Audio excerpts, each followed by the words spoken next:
Something unusual happens when a match stops feeling like a match and starts feeling like a moment that could quietly change everything.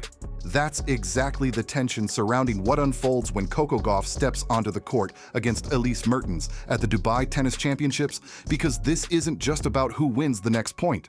It's about what each rally reveals under pressure most people can't even imagine. One player carries the weight of global expectation that never switches off. The other walks in with a silence that can be just as dangerous. And here's the unsettling question nobody is asking loudly enough. When two completely different realities of competition collide under the same spotlight, what actually breaks first? The strategy, the composure, or the identity each player has built their entire career around? Because beneath the noise, something deeper is already unfolding, and most people watching won't even realize it until it's too late. But here's where things start getting uncomfortable.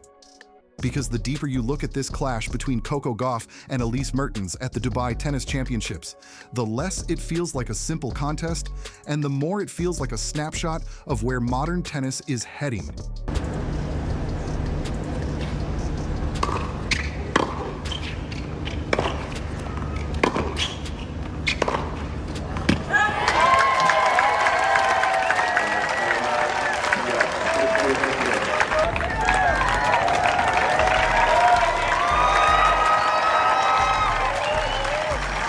Fast, exposed, emotionally demanding, and brutally unforgiving. This isn't just two players competing. It's two completely different ways of surviving elite sport colliding in real time. One path is built in the spotlight, shaped by attention, expectation, and constant global scrutiny. The other is built in quiet repetition, discipline, and internal control that doesn't need validation to function. And that contrast changes everything, because when the environment of competition evolves, the definition of strength evolves with it. The real tension here isn't just who plays better tennis today. It's which version of greatness is more sustainable when pressure never truly disappears. And if this match reveals even a small answer to that question, then what we're watching isn't just a performance. It's evidence of how champions are being shaped differently than ever before. Now, the tension sharpens, because what makes this clash so unpredictable isn't just skill. It's the completely different emotional engines driving each player forward. Coco Gauff plays like energy in motion, explosive speed, emotional momentum, rhythm that can surge without warning and overwhelm opponents in minutes. But that same intensity can tighten under pressure, flicker, hesitate, shift with the atmosphere around her. Across the net, Elise Mertens operates in an entirely different psychological space, controlled, deliberate, patient in ways that slowly pull matches into deeper and deeper water, where impulsive decisions become dangerous and emotional swings become liabilities. One thrives on ignition, the other thrives on endurance.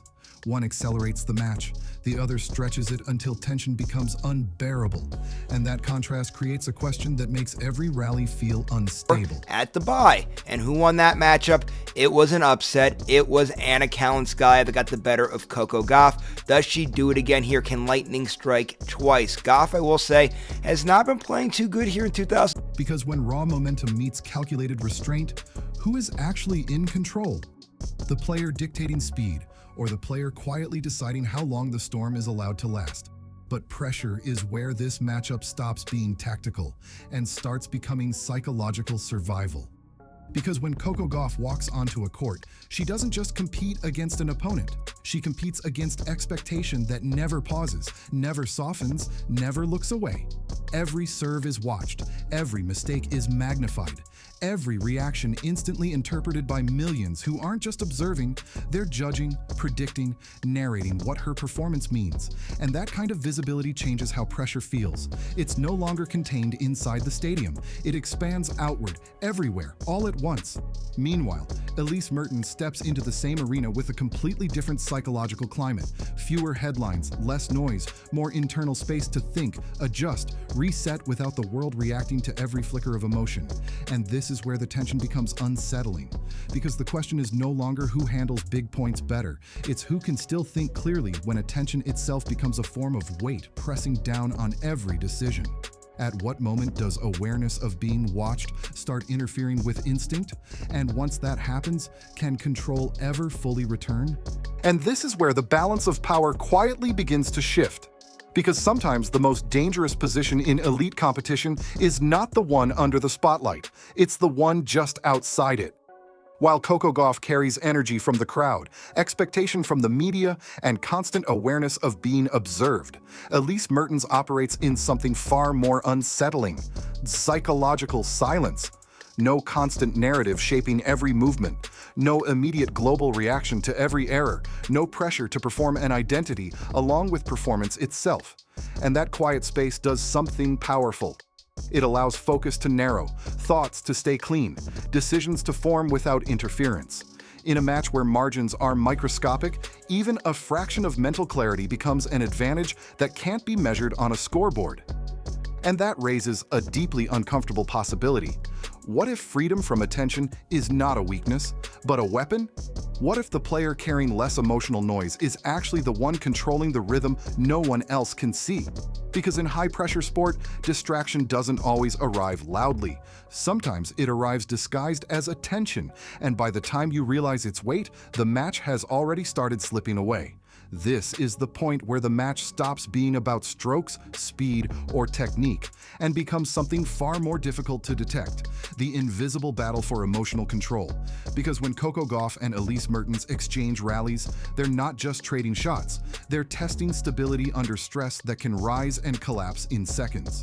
One missed return can trigger doubt. One unexpected winner can shift belief. One long rally can drain focus just enough for the next decision to come half a second too late. And at this level, half a second is everything. Momentum doesn't move gradually here. It swings, violently, unpredictably, almost psychologically contagious. Confidence can surge without warning and vanish just as fast. The real danger isn't losing a point, it's losing emotional balance between points, because once the mind starts replaying mistakes or anticipating pressure, the present moment disappears. And tennis punishes hesitation instantly. That's why the most decisive exchanges may not be the loudest ones, but the quiet internal resets no one can see. The breath before a serve, the thought after an error, the split-second choice to stay calm instead of react. And the unsettling truth is this: the player who wins that internal battle first may already be controlling the outcome long before the scoreboard reflects it. But what makes this battle even more intense is something most fans don't fully see. Because for athletes like Coco Gauff, competition doesn't begin when the match starts, and it definitely doesn't end when the match finishes. Performance now exists in multiple arenas at the same time. The court, the cameras, the commentary, the endless digital reaction that never pauses long enough to let emotions settle. Every moment can be clipped, replayed, analyzed, debated, misunderstood, amplified. A single expression becomes a headline. A single mistake becomes a narrative. And that creates a pressure cycle that never fully releases, because even recovery time happens under awareness of what the world just witnessed. Meanwhile, players like Elise Mertens can sometimes operate with fewer psychological interruptions, staying closer to the original purity of competition: preparation, execution, adjustment, repeat. And that contrast introduces a disturbing reality about modern elite sport. The hardest opponent may not be across the net, but the environment surrounding the match itself. Because when attention is constant, reaction is instant, and judgment is permanent. When does the mind actually get to reset? And if true recovery never happens, what does that slowly do to decision-making when the pressure peaks again? And now the tension moves beyond this match into something far more permanent: the direction each career is quietly taking from this point forward. Because for Coco Gauff, the challenge is no longer proving she can rise, it's proving she can stay there, and that might be the most psychologically demanding transition any athlete faces. Reaching the top creates expectation, but remaining there creates pressure that never resets, because every performance is measured against what you've already achieved. Winning once builds belief, but sustaining excellence demands something colder, more controlled, more relentless. Meanwhile, Elise Mertens lives inside a completely different motivational force: the drive to disrupt, to challenge hierarchy, to keep climbing when nothing is guaranteed and everything must still be earned point by point. And that contrast creates one of the most fascinating tensions in elite sport, because defending greatness and chasing it require entirely different emotional fuel. One is driven by preservation, the other by pursuit. One fears slipping, the other feeds on opportunity. And when those two psychological states collide under real competitive pressure, something unpredictable happens. Because hunger can be dangerous, but the fear of losing what you already have can be even more powerful. So the real question isn't just who wants this match more, it's which mindset becomes stronger when everything on the court starts to tighten, and the future of momentum, not just today's result, quietly hangs in the balance.